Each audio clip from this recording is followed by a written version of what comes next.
मेरे प्यारे बच्चों, आप सभी को नमस्कार। क्या हाल है आप सभी के? उम्मीद है आप बढ़िया होंगे, बेहतर होंगे। आइए मेरे दोस्तों, पढ़ना स्टार्ट करते हैं आगे।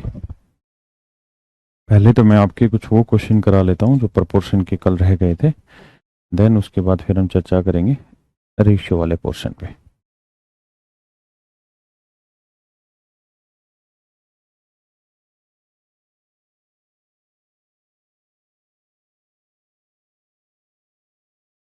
करिए मेरे बच्चे, इस क्वेश्चन को ट्राई करिए।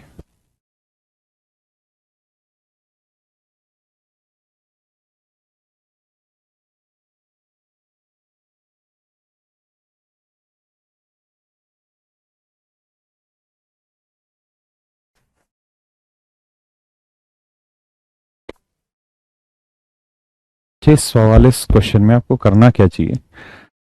क्वेश्चन में कह रहा है find two number such that their mean proportion is 12। दो नंबर का मीन प्रोपोर्शन कितना है? 12। मेरे बच्चों, अगर दो नंबर ए और बी है और मैं आपसे जानना चाहूँ कि इनका मीन प्रोपोर्शन बताइए, तो मेरे बच्चे मीन प्रोपोर्शन होता है दोनों नंबर का प्रोडक्ट का स्क्वायर रूट। और ये किसके बराबर है? 12 के। दोनों साइड होल स्क्वायर कर दें तो ए इंटू बी क्या आएगा? 144 मेरे। इसका मतलब ऐसे दो नंबर हमें ढूंढने हैं जिनका प्रोडक्ट 144 हो, क्योंकि जब दो नंबर का प्रोडक्ट 144 होगा तभी तो उनका मीन प्रोपोर्शन 12 आएगा। तो हमें ये देखना किस किस का 144 हो सकता है। तो 3 गुना 24 144 हो सकता है? नहीं। क्या 6 गुना 48 144 हो सकता है? नहीं। क्या 3 गुना 48 3 8 24 3 चौक 12 और 2 14 144 हो सकता है? 6 चौक 24 और 6 दूनी 12 2 14, ये भी हो सकता है। यानी मेरे बच्चे बी और डी ऑप्शन होंगे। अब क्वेश्चन में कह रहा है कि थर्ड प्रोपोर्शन 768 है। तो पहली बात तो यहां तक आपने मीन प्रोपोर्शन का सीन सॉर्ट कर लिया। अब थर्ड प्रोपोर्शन पे आते हैं। तो मेरे बच्चे थर्ड प्रोपोर्शन निकालना है। मान लीजिए इन दोनों नंबर का थर्ड प्रोपोर्शन निकालना है, 3 और 48 का। तो तरीका क्या होगा? सेकंड नंबर का स्क्वायर करके 3 से डिवाइड करेंगे। 48 के स्क्वायर का मतलब 48 इंटू 48 डिवाइड बाई 3। 3 से करेंगे 16। 16 8 128, 16 चौके 64 और 12 कितना हो गया? 76। 768 आने लगा। इसका मतलब ऑप्शन बी आपका बिल्कुल एब्सोल्यूट करेक्ट आंसर है। ऑप्शन बी आपका एब्सोल्यूट करेक्ट आंसर है। करिए मेरे बच्चे इस वाले क्वेश्चन को।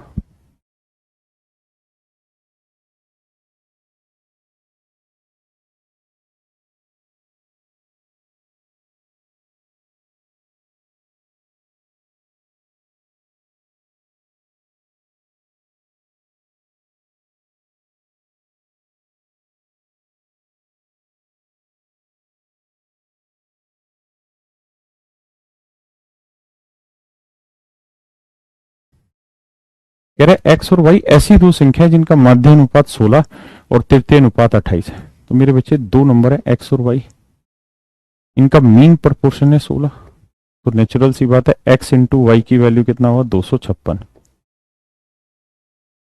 हाँ है ना? और इनका मीन प्रोपोर्शन 16 है और थर्ड प्रोपोर्शन 128 है। थर्ड प्रोपोर्शन 128 है मेरे प्यारे बच्चों, थर्ड प्रोपोर्शन 128 है।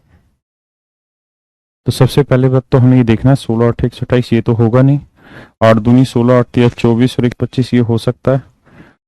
16 दूनी 32 16 48 ये नहीं हो सकता। 16 16 256 ये हो सकता है। यानी या तो ऑप्शन सी होगा या मेरे बच्चे ऑप्शन डी। अब हमें थर्ड प्रोपोर्शन देखना है। थर्ड प्रोपोर्शन का तरीका 32 गुना 32 बटे 8। तो 8 चौक 32, 4 दूनी 8 4 ती 12, 128। तो अगर हम थर्ड प्रोपोर्शन इसका निकालें तो भैया इसका स्क्वायर करेंगे मेरे बच्चे, बी का स्क्वायर अपॉन 8 करेंगे तो ये आ जाएगा 128 जो हमको चाहिए भी। हाँ है ना? तो चेक करेंगे, सी नहीं आएगा तो केवल ऑप्शन और डी नहीं आएगा, ऑप्शन सी आपका करेक्ट आंसर है। अब मेरे बच्चे आप इस पे आइए।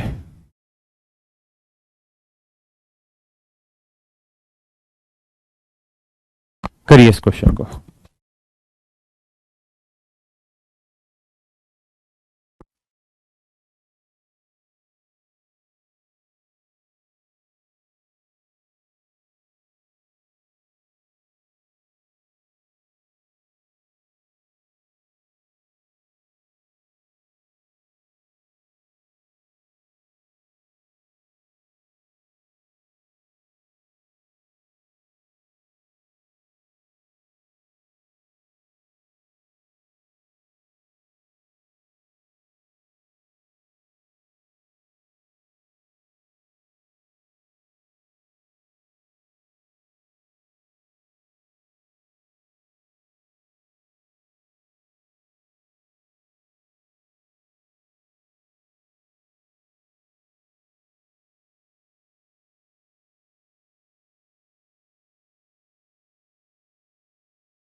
3/7 5।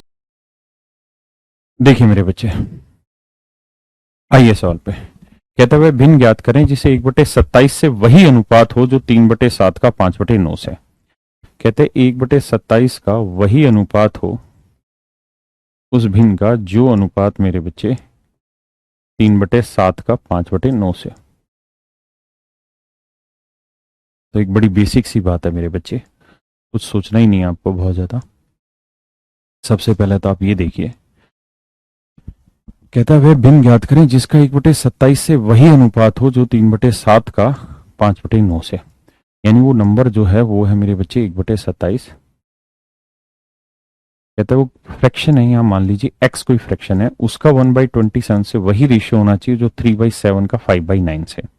अब मेरे प्यारे बच्चों, अगर आप ध्यान देंगे इस बात पे तो करना क्या है, ये रेशियो क्लियर कट निकालिए। इसको 3 से मल्टीप्लाई करिए, इसको 5 से, तो 9 को 3 से करेंगे 27 और 7 को 5 से करेंगे 35। आया ना। तो इस बात का एक सीधा सीधा मतलब है क्या, कि इसका इससे जो रेशियो है वो 27:35 है। मेरे प्यारे बच्चों, इसका इससे जो रेशियो है वो 27:35 है। अगर इसका इससे रेशियो 27:35 है तो मेरे बच्चे इसका इससे रेशियो भी 27:35 ही तो होना चाहिए। यानी इसका इससे रेशियो x का 1/27 के साथ जो रेशियो होना चाहिए वो यही तो होना चाहिए मेरे बच्चे, 27/35। अरे हाँ है ना। अब क्या करना है, 27 को ब्लड के ऊपर ले जाइए, तो x गुना 27/1 27/35। तो x की वैल्यू आ गई मेरे बच्चे 1/35। यानी वो जो टर्म होगी जिसकी हम बात कर रहे हैं वो मेरे बच्चे 1/35 होगी। हाँ है ना। करिए मेरे बच्चे इस वाले क्वेश्चन को करिए।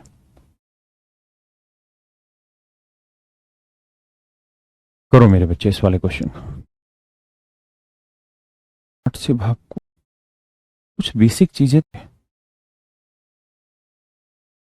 इस वाले को 8 से डिवाइड क्यों किया?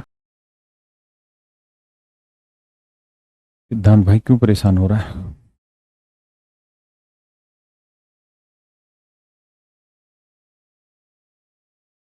क्यों दिए 8 से भाग? कौन से वाले क्वेश्चन को 8 से भाग क्यों दिए? इस वाले को 8 से डिवाइड क्यों किया, समझ ले। देखिए मेरे बच्चे, कुछ बेसिक चीजें तो आपको करके आनी होंगी। आप जानना चाहते हैं, मैं एक्सप्लेन करते रहा हूं। अगर मेरे बच्चे दो नंबर है ए बी, और अगर आपको इनका मीन प्रोपोर्शन निकालना है तो ये बेटा परसों की क्लास में पढ़ाया हुआ है, आपको तो थोड़ा बहुत तो याद करना ही होगा ना। तो मीन प्रोपोर्शन जिसे हम मध्य समानुपात कहते हैं वो रहता है मेरे प्यारे बच्चों √AB। ठीक है। अगर ए और बी दो नंबर हैं और हमें थर्ड प्रोपोर्शन चाहिए, थर्ड प्रोपोर्शन चाहिए, थर्ड प्रोपोर्शन चाहिए, तृतीय समानुपात चाहिए, तृतीय समानुपात चाहिए, तो ये होगा मेरे बच्चे b²/a, b²/a। अगर आपको थर्ड प्रोपोर्शन चाहिए तो वो होता है b²/a, यानी दूसरे वाले नंबर के स्क्वायर को पहले वाले नंबर से डिवाइड करना। तो मेरे बच्चे इस वाले सवाल में अगर खासकर आप देखेंगे इस बात को, इस वाले क्वेश्चन में कह क्या रहा था वो, इस वाले क्वेश्चन में यही तो कह रहा था वो कि भाई दो नंबर x और y है, उनका मीन प्रोपोर्शन है 16।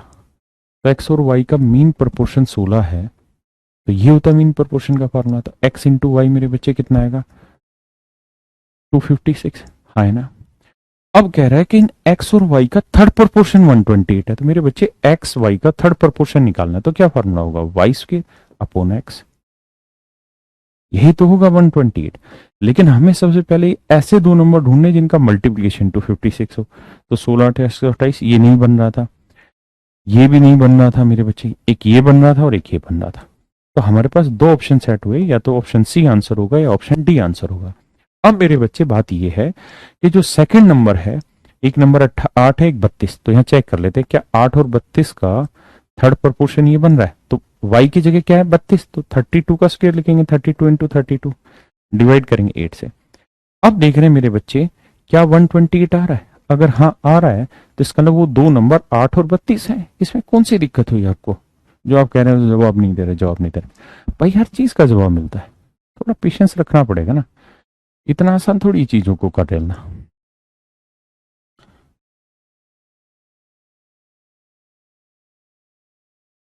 चलिए आइए इस वाले क्वेश्चन में।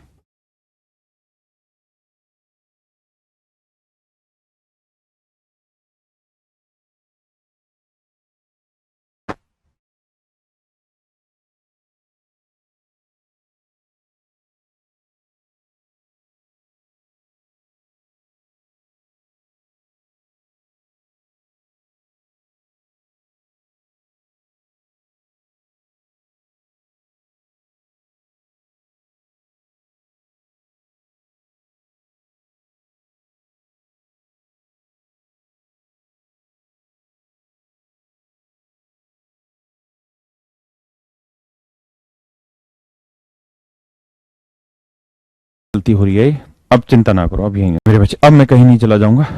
आ जाइए देखिए मेरे बच्चे, मैं यहीं पे हूं और बड़ी गलती हो रही है, अब चिंता ना करो, अब यही है तुम्हारे साथ। आइए दोस्त मेरे बच्चे, the compound ratio of the inverse ratio मेरे बच्चे x अपॉन वाई जेड, दूसरा है y अपॉन जेड एक्स, और तीसरा है मेरे बच्चे z अपॉन एक्स वाई। मेरे प्यारे बच्चों करते क्या है ध्यान देना। कंपाउंड रेशियो का मतलब होता है कि इन्हें मल्टीप्लाई करना, मल्टीप्लाई कर दो x into y into Z,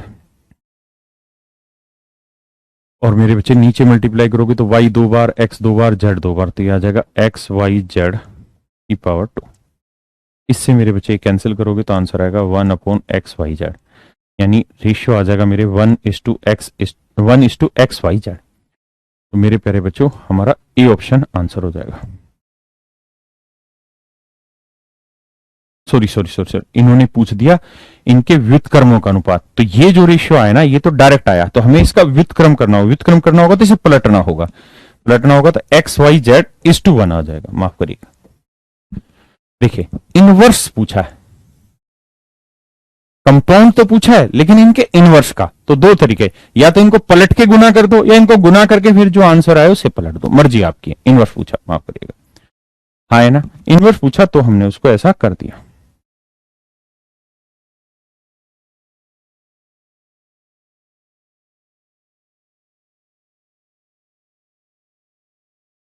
आइए मेरे बच्चे अब आगे हम बढ़ते हैं।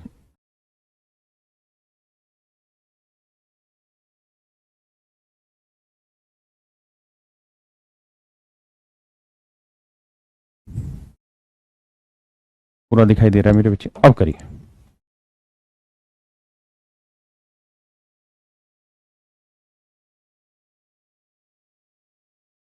मेरे बच्चों आइए पूछता हूं, अब आराम।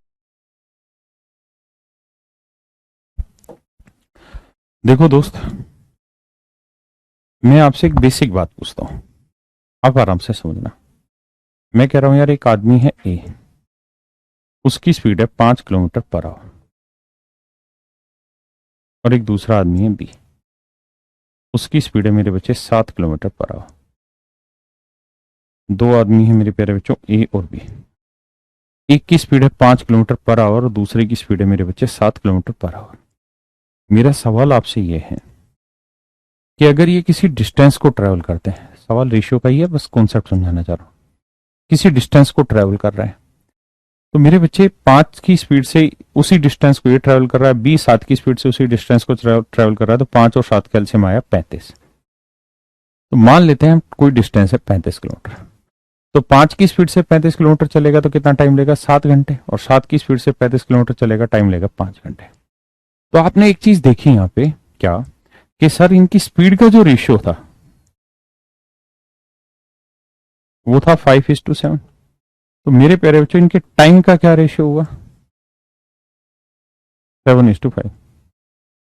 यानी मेरे बच्चे इनकी स्पीड का रेशियो अगर 5:7 था तो इनके टाइम का रेशियो क्या होगा, तो 7:5। यानी जो रेशियो इनकी स्पीड का होता है वही उसका उल्टा रेशियो इनके टाइम का होता है। अब आप कहोगे हाँ सर ये हमने पढ़ा हुआ है, एक चैप्टर नहीं पढ़ा रहे हैं हम लोग, इसको बाद में पढ़ेंगे, बेसिक कॉन्सेप्ट डिस्कस कर रहे हैं। मेन लड़ाई ये थी कि मेरे बच्चे ratio of speed is inversely proportional to ratio of time. चाल का जो अनुपात है उस समय के अनुपात का व्युत्क्रमानुपाती होता है। चाल का अनुपात समय के अनुपात का व्युत्क्रमानुपाती होता है। एक होता है समानुपाती, एक होता है व्युत्क्रमानुपाती। समान अनुपात का मतलब जिस रेशियो से मैं और आप बढ़ रहे हैं उसी रेशियो से वो और वो बढ़ रहे हैं। व्युत्क्रम का मतलब है अगर मैं और आप ए अनुपात बी में बढ़ रहे हैं तो वो दो लोग बी अनुपात ए में बढ़ रहे हैं, ए अनुपात बी अनुपात बी ए।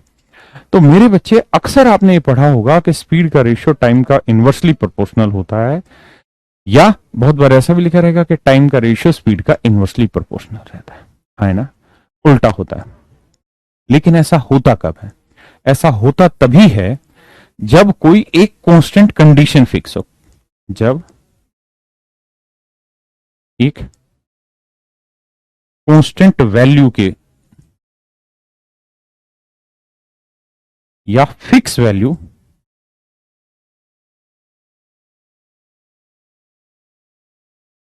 के रिस्पेक्ट में हो या फिक्स वैल्यू के सापेक्ष में हो। मतलब ये थोड़ा कम समझ में आएगा जिन्होंने टाइम डिस्टेंस नहीं पढ़ा। मेरे बच्चे ये रेशियो उल्टा तब आया जब क्या कांस्टेंट है यहां पे? डिस्टेंस। यानी इसके लिए भी वही डिस्टेंस चली और इसके लिए भी वही डिस्टेंस चली, उसी रेशियो में तो उल्टा आया। अगर मान लीजिए सवाल ऐसा होता कि भैया यहां 50 किलोमीटर चलना है और यहां 70 किलोमीटर चलना है, तो आप देखते हैं कि टाइम का रेशियो कितना आ जाता है? 10। और यहां पे मतलब यहां 10 घंटे लगते हैं, यहां पे भी 10 घंटे लगते हैं, 1:1 आ जाता। यानी ये जो इनवर्सली प्रोपोर्शनेट सेट हुआ है ना, तभी हो रहा है मेरे बच्चे जब क्या हो रहा हो? डिस्टेंस कांस्टेंट हो। तो आपको पेपर में क्या करना होता है ऐसे हर एक सवाल में, जब भी ऐसा कोई सवाल आए स्पीड या किसी भी चीज को दे रखा हो, तो इस प्रोपोर्शनेट के साइन को जब भी आपको इक्वल में बदलना हो, जब भी आपको इक्वल में बदलना हो तो कोई कांस्टेंट वैल्यू रहेगी, उसके रेस्पेक्ट में इसे बदला जाता है। वो कांस्टेंट वैल्यू क्या होगी? Either it would be distance, ये डिस्टेंस हो सकती है, दूरी हो सकती है मेरे बच्चे, या कोई और चीज हो सकती है, यानी कोई भी कांस्टेंट वैल्यू होगी। उस कांस्टेंट वैल्यू के रेस्पेक्ट में ये चीज फिक्स होती है, यानी इक्वल का साइन किसी कांस्टेंट वैल्यू के रेस्पेक्ट में लगता है। ध्यान ये रखना, ठीक है? तभी तो आप फार्मूला लगाते हैं speed equal to distance upon time, क्योंकि जो डिस्टेंस है वो यहां कांस्टेंट पार्ट प्ले कर रही होती है। ऐसे ही इस वाले सवाल में कहता है एक हीरा है, उसका मूल्य उसके भार के वर्ग के अनुक्रमानुपाती है। यहां व्युत्क्रम लिखा होता है तो उल्टा, अनुक्रम माने सेम। कहता है जी एक सोने का टुकड़ा है, इसकी जो प्राइस है वो इसके वेट के प्रोपोर्शन में है, वेट के प्रोपोर्शन के मतलब वेट के स्क्वायर के प्रोपोर्शन में। यानी इसका वेट अगर W है और इसका प्राइस में P मान लूं, प्राइस P मान लूं, और मेरे बच्चे वेट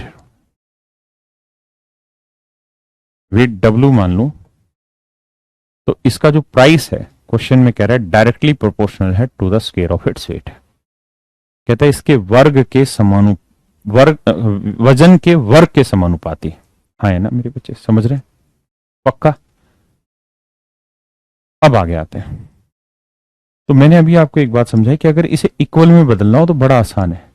बस आप ये देखिए कि अगर price equal to weight square करना है ना, तो ये किसी कांस्टेंट पार्ट के रेस्पेक्ट में होता है। तो मान लेते हैं वो कांस्टेंट वैल्यू के, मान लेते हैं वो कांस्टेंट वैल्यू है के, हाँ है ना, जिसके रेस्पेक्ट में मेरे बच्चे ये इक्वल होता है। पक्का?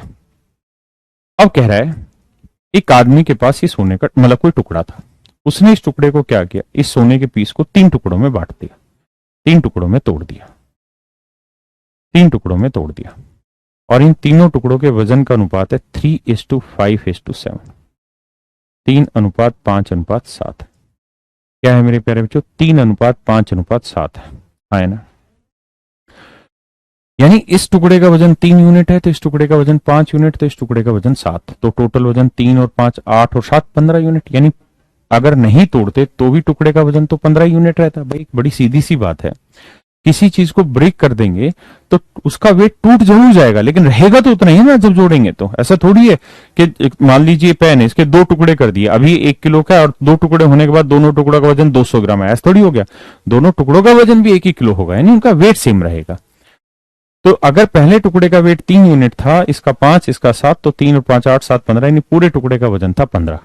तो मेरे बच्चे ये बताइए, अगर पूरे टुकड़े का वजन 15 था तो पूरे टुकड़े की कीमत कितनी होगी? तो 15 का वर्ग 225 के,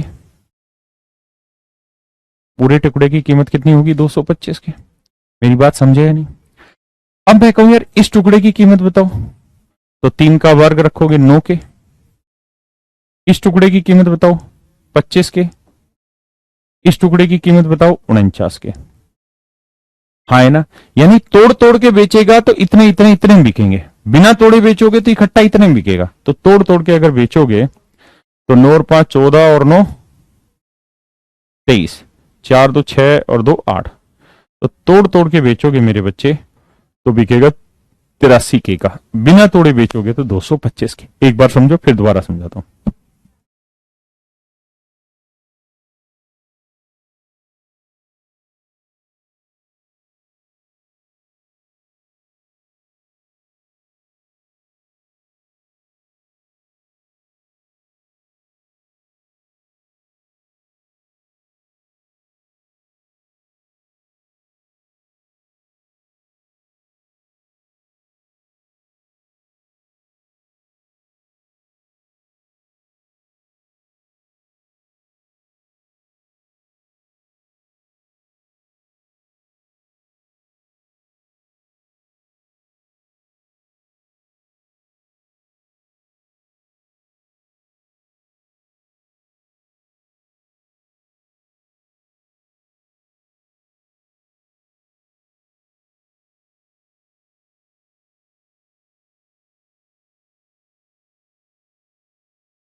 तोड़ तोड़ के बेचोगे तो 83 के का। अब देखिए मेरे प्यारे बच्चों, कैसे किया जाए। भाई बड़ी सीधी सी बात है, अगर तोड़ तोड़ के लगाओगे, तोड़ तोड़ के बेचोगे तो 83 के का, बिना तोड़े बेचोगे तो 225 के का। तोड़ तोड़ के बेचोगे 83 के का, तो कितना नुकसान हो? 5 में 3 गया 2, 12 में 8 गया 4, 142 के। इसका मतलब इस तरीके से अगर आप करोगे तो उसका नुकसान हो जाएगा 142 के। हाँ है ना? बात आ रही है नहीं आ रही समझ में? भाई तोड़ तोड़ के बेच रहे हो तो 83 के का बिकेगा, बिना तोड़े बेचोगे तो 225 के। तो भैया कितने का नुकसान हुआ? 142 के का। तो 142 के रिप्रेजेंट कर रहा है मेरे बच्चे 42,600 को। एक के की वैल्यू निकालोगे तो 3 दूनी 6, 3 चौक 12, 300। तो के की वैल्यू 300 रुपए। तो पूछ रहा हीरे का वास्तविक मूल्य क्या है, यानी बिना तोड़े इसकी कीमत कितनी थी? तो बिना तोड़े कीमत थी 225 के। 225 के की कीमत है 300। गुना करेंगे मेरे बच्चे, आंसर आएगा 0 0। 3 5 15, 3 दूनी 6 और एक 7, 3 दूनी 6 और एक 7, या 3 दूनी 6 और एक 7 था ना, तो सिर्फ 6 ही रह गए। यानी 67,500 रुपए मेरे बच्चे उस सोने के टुकड़े की कीमत थी। घबराइए मत, ऐसा और सवाल ले रहा हूं एक, ताकि आप बढ़िया से समझ पाए। हाँ है ना?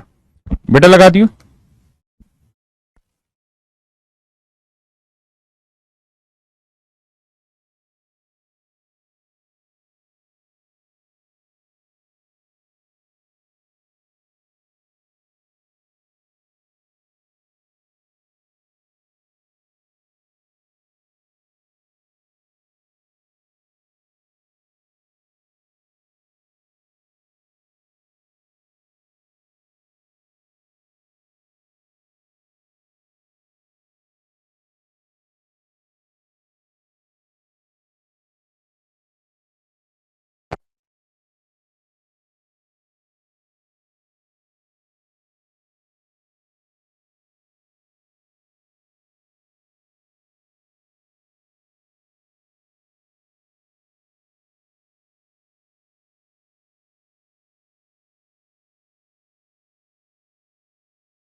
तो ना ना बाकी रहने दे, ये चीज है। आइए मेरे प्यारे बच्चों, करिए इन दोनों इन क्वेश्चन को।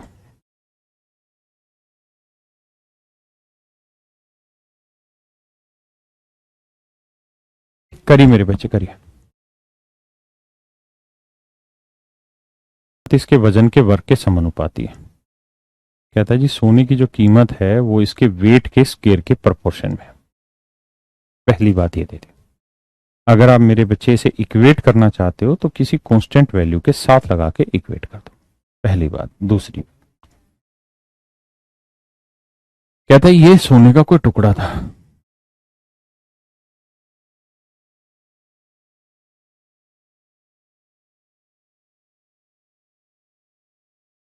हाँ है ना। तो अगर इनको जोड़ोगे तो इन दो 5 और एक 6, तो यानी कोई सोने का टुकड़ा था, उसने उसे 3 हिस्सों में बांट दिया और इनके वजन का अनुपात था 3:2:1। मेरी बात समझ पाए? तो मेरे प्यारे बच्चों, अगर इनके वजन का अनुपात 3:2:1 था तो वजन तोड़ने से हटना थोड़ी है, घट थोड़ी जाना। तो 3, हाँ है ना। तो 3, 2, 5 और एक 6 यूनिट वजन हुआ। अब कहता है कि भाई अगर इसको बिना तोड़े बेचता तो इसका वजन कितना होता, के डब्ल्यू स्क्वायर, तो 6 का और 36 के स्क्वायर, यानी बिना तोड़े बेचता तो इसका वजन होता मेरे बच्चे 36 के स्क्वायर।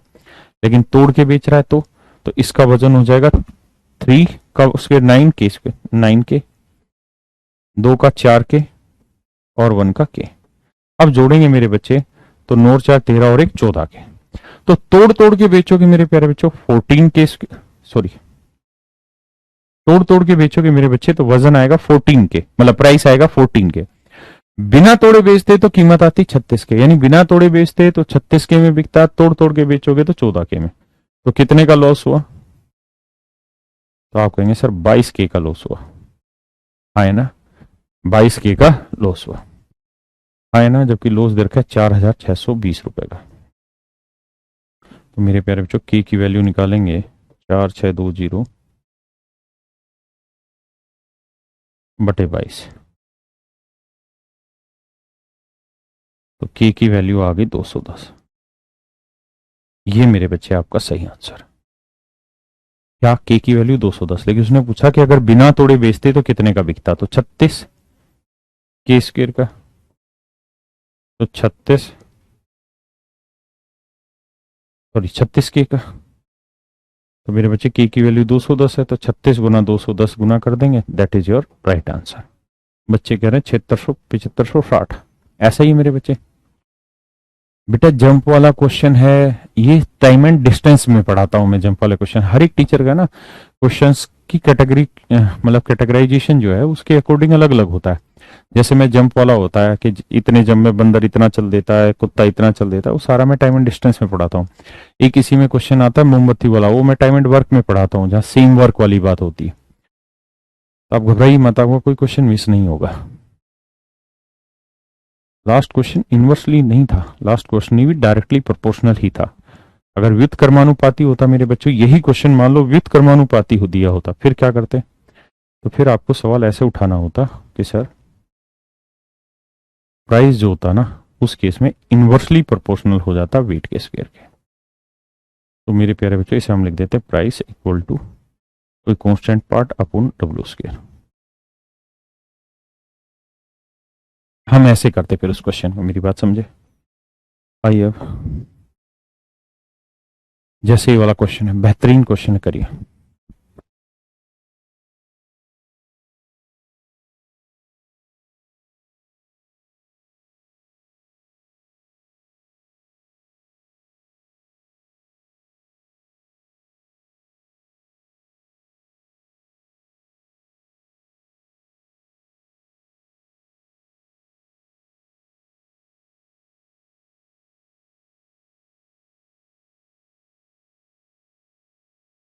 करिए मेरे बच्चे करिए। ये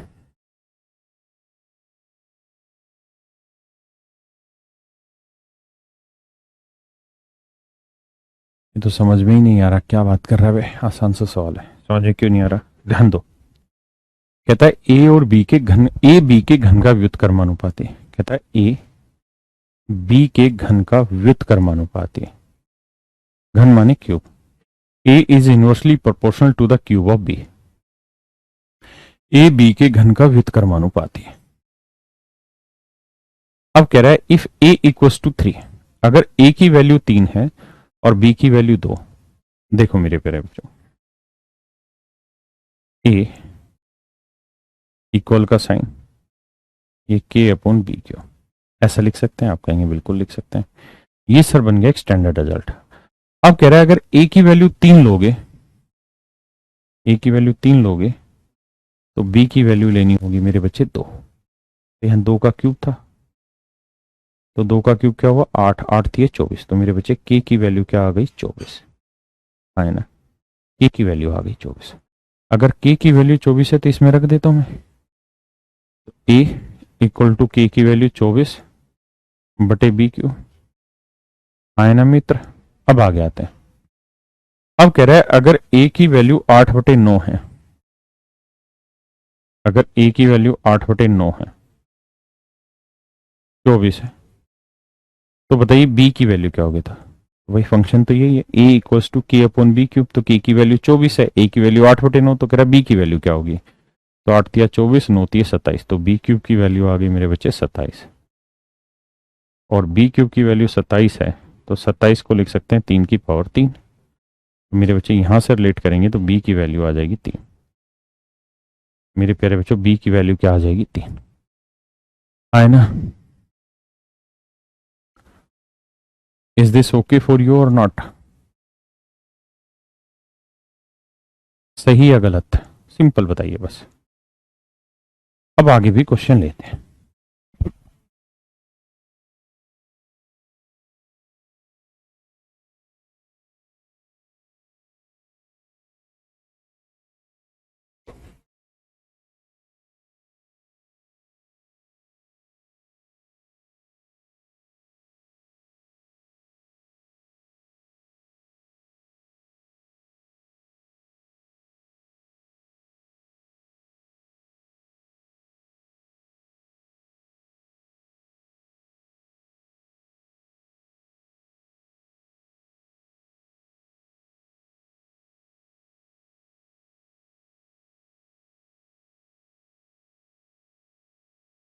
आओ मेरे बच्चे, घबराया ना करो, सारी चीजें कराएंगे आपको।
एक सेकंड मेरे बच्चे बस।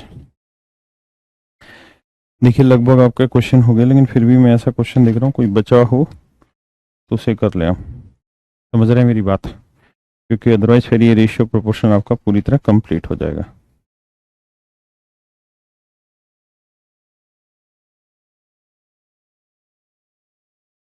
आइए देखिए मेरे बच्चे, कल मैं ऐसा सवाल आपको करा रहा था और उसके बारे में कहा था कि उसका कुछ शॉर्ट भी डिस्कस कर दूंगा, लेकिन कई सवालों का शॉर्टकट इतना बेकार होता है कि लॉन्ग कट ज्यादा आसान होता है। कल आपको याद होगा मैंने एक क्वेश्चन कराया था 9, 15, 21 और 31 में प्रत्येक में क्या जोड़ा जाए, प्रत्येक में क्या जोड़ा जाए कि प्राप्त संख्या समानुपात में हो जाए। मैंने ये कहा था कि वो नंबर क्या है जो इन चारों में जोड़ दें तो जो रिजल्ट आए वो प्रोपोर्शन में आ जाए। तो मेरे बच्चे एक तो तरीका था बिल्कुल हूबहू डिटेल कि सर हम मान लेते हूँ नंबर x है जो मैंने कल सिखाया था, तो 9 में x जोड़ दिया, 15 में x जोड़ दिया, 21 में x जोड़ दिया, 31 में x जोड़ दिया।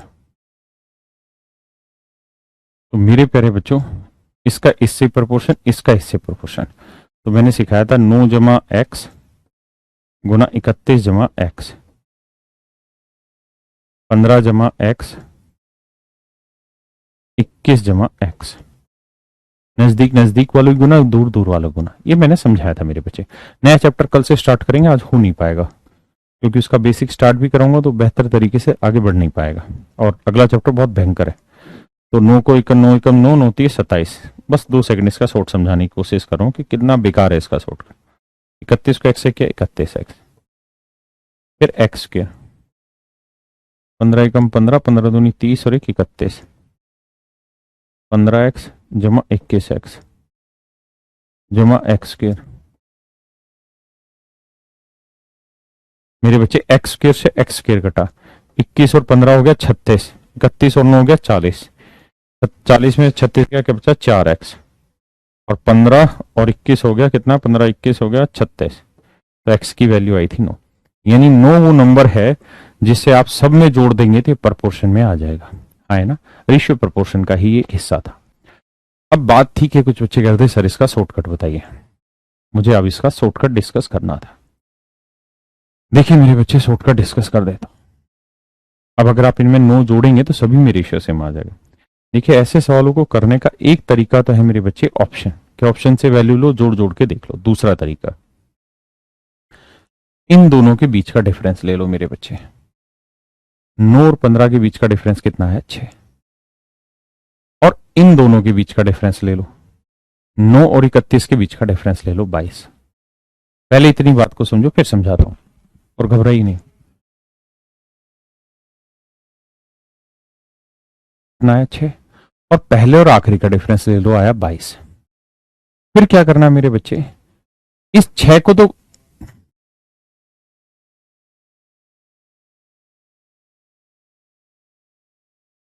इसका डिफरेंस ले लो 22। अब मेरे प्यारे बच्चों क्या करना है, इस 22 को गुना करना है 9 से, और 6 को गुना कर दीजिए 21 से। 6 को 21 से गुना करना है, 22 को 9 से। तो मेरे बच्चे 22 को 9 से गुना करोगे तो 22 गुना 9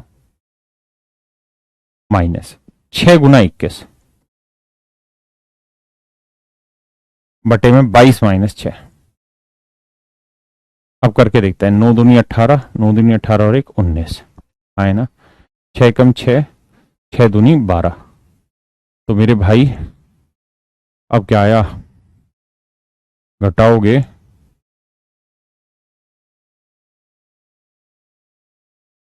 मतलब बहुत लेंदी चले जाएगा। अब कैलकुलेशन करके फिर डाटा सेट करना पड़ता है, समझ रहे हो ना मेरी बात। तो इतना आसान नहीं है कैलकुलेशन को भी करना। अब इसमें से घटा के फिर भाग देके फिर रेशियो निकालना होगा, और 9 और 31 का डिफरेंस था 22, ठीक है। तो 6 8 में 6 गया 6, और यहाँ 7 में 2 गया 5। तो मतलब आसान चीज नहीं है तब भी वो चीज, मतलब कैलकुलेशन है उसमें। तो उससे बेटर तरीका तो यही है मेरे बच्चे कि उतने टाइम में हम चीजों को जल्दी से वैसे ही कर लेंगे, मतलब बिना इतनी उसके तफदीस के ऑप्शन से कोई वैल्यू पिक करनी है, यानी एक्स की जो भी ऑप्शन में वैल्यू दे रखी है वो वैल्यू यहाँ रखनी है, यहाँ रखनी, यहाँ रखनी, यहाँ रखनी, और फिर देख लेना कि कौन सा प्रोपोर्शन सेट हो रहा है ना। फिर देख लेना मेरे बच्चे कौन सा प्रोपोर्शन सेट हो रहा है।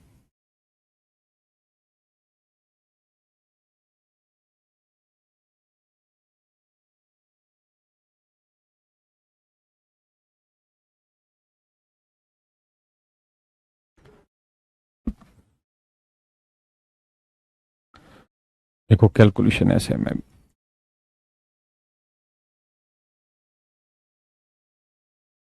फिर से समझाता हूं। देखिए डिटेल में तो किसी भाई को कोई दिक्कत है ही नहीं, है ना, डिटेल तो बेहद आसान है। देखिए प्रोपोर्शन का मतलब वो ये कह रहा है कि 9 का 15 से वही अनुपात हो जाए मेरे बच्चे जो अनुपात 21 का 36 से हो जाए, ऐसी वो चर्चा चाह रहा है। तो आप करिए क्या, इनका डिफरेंस ले लीजिए, 9 और 15 का डिफरेंस 6, इसका ले लीजिए 21 और 36 का डिफरेंस आएगा 10। अब क्या करना है, इस 10 को गुना करना है 9 से और 6 को गुना करना है 21 से। तो 6 को 21 से गुना करेंगे, 21 गुना 6 आए ना, और 10 को 9 से गुना करेंगे। मतलब कैसे भी कराऊंगा ना मैं, किसी भी तरीके से, तो हर बार 10 में से 6 गया 4, वैल्यू बड़ी बड़ी बनती चली जा रही कि 6 6 कम 6 6 दूनी 12, 126 में से 90 घटाएंगे मेरे बच्चे तो आएगा 36, 36 को 4 से भाग देंगे 9, उत्तर आएगा 9। कैलकुलेशन बड़ी बड़ी बनेगी। कोई नहीं, ऐसे एक दो सवाल और लेते हैं। जैसे मैं एक क्वेश्चन आपसे ले रहा हूं, 23 39 32 56, 23 39 32 56, बताइए इनमें क्या जोड़ा जाए, क्या जोड़ा जाए मेरे बच्चे कि इनको प्रोपोर्शन में डाल दिया जाए। इनमें कौन सी वैल्यू जोड़े जिससे प्रोपोर्शन में आ जाए।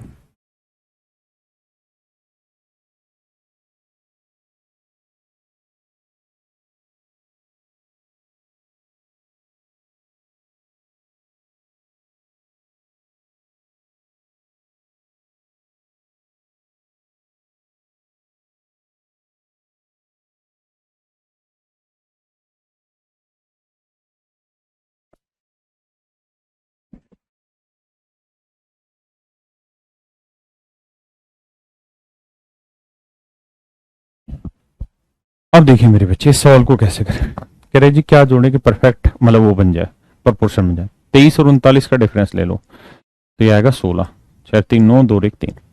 32 और 56 का डिफरेंस ले लो 24। अब 24 को मेरे बच्चे 23 से गुना कर दो, 16 को 32 से, तो 24 गुना 23 माइनस 32 गुना 16। जो इनका डिफरेंस आए उसे 24 और 16 के डिफरेंस है, यानी 24 माइनस 16 करो कितना आएगा 8, उससे भाग दे देना, वो आपका आंसर आ जाएगा। ये डिफरेंस है, यानी बड़े में से छोटा घटा के भाग दे देना, वो आंसर आ जाएगा। तो ये एक टाइम टेकन प्रोसेस है, हम ऑप्शन से ही वैल्यू पुट करके चेक कर देंगे। तो मेरे बच्चे यहाँ पे आपका रेशियो, प्रोपोर्शन और पार्टनरशिप पूरी तरह खत्म हुआ।